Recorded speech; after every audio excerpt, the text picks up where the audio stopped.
Hello everyone, it's Shane Kanto, your Wasteland reviewer, and I'm here to review Season 5 of What We Do in the Shadows.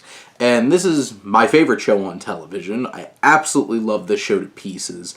And this is another fantastic season of television. And there's some big character movements in this season. We see Guillermo making the decision to get his friend Derek to turn him into a vampire. But he's stuck in this weird middle ground throughout this season as each of the housemates slowly learn his secret. So that brings a lot of tension, and especially because if Nandor finds out, what generally vampires do if their familiar gets bitten by somebody else in turn is kill them. So there's a lot of danger here.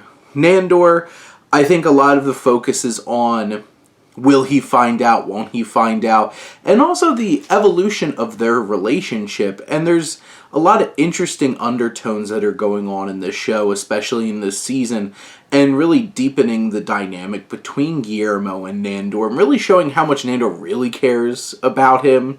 You have Laszlo, who's doing all these crazy science experiments throughout this season to try to help Guillermo, and boy, do they some of them get messed up, and some of the more outside the box kinds of expansions of like mystical, fantastical beasts and stuff like that. I don't want to spoil it, but they're weird, but I love them.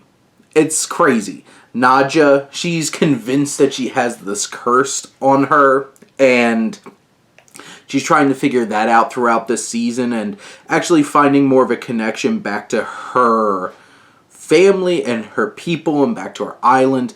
Colin Robinson goes on some misadventures, like he runs for city office at one point, which is a lot of fun. And you know, he's his counterpart, that other energy vampire that was from earlier in the series with the empathy vampire, who like, they come back together, and that's a lot of fun.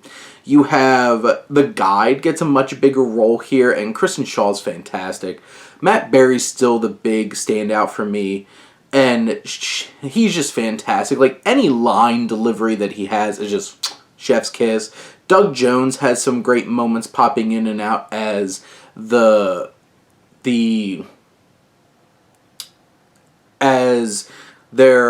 Baron, who keeps popping up and out. You have some great episodes. There's a roast episode. There's a Pride Parade episode. The campaign that I mentioned. There's an incredible gag of them taking over a local news station at one point.